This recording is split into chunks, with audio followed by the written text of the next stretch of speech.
Thank you, Misha. Good morning, everybody. Thank you for joining us today. Later today, Paula Page, who was once again running for governor in Maine, will be joined by Virginia Governor Glenn Youngkin for a campaign fundraiser in Lewiston. So at first glance, the two men might seem like an odd pairing.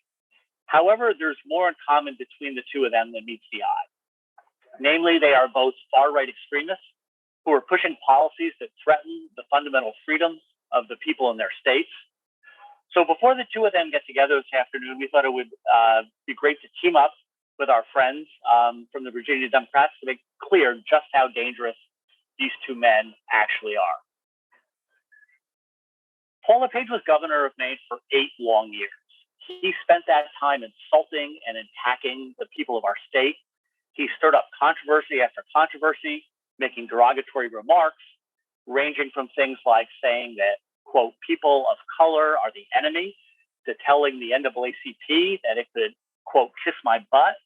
And as you know, he even told me when I was in the state legislature that he wanted to shoot me right between the eyes.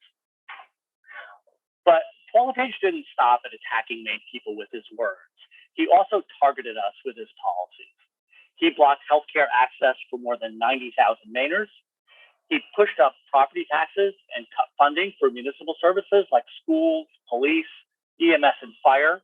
And he did that in order to pay for tax cuts for the wealthiest Mainers.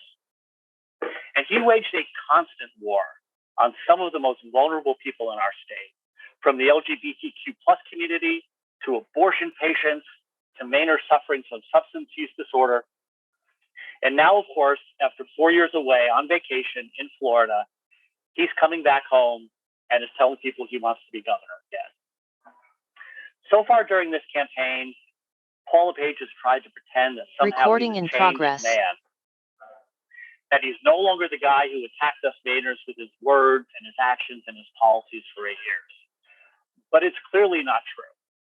And campaigning alongside Governor Youngkin is just the latest example of how obvious it is that he really hasn't changed at all.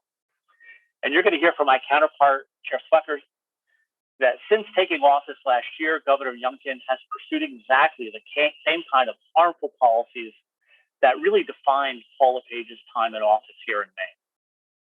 If Paul LePage had really changed, he wouldn't associate himself with politicians that are attacking teachers, that are attacking LGBTQ plus people, and they're threatening abortion rights.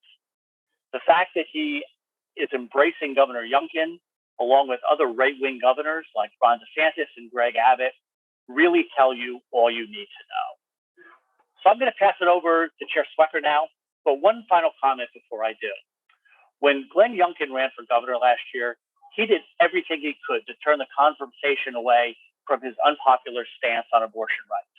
However, as you'll hear today, now that he's governor in Virginia and Roe v. Wade has been overturned, he's pushing hard to criminalize abortion in Virginia. Paul LePage is currently engaged in exactly the same kind of dance, trying to take attention away from his draconian views on abortion rights. Make no mistake, if he's given the chance, he will follow in Governor Youngkin's footsteps. He knows it's not what Maine people want, but frankly, he doesn't care. And we cannot let him take away our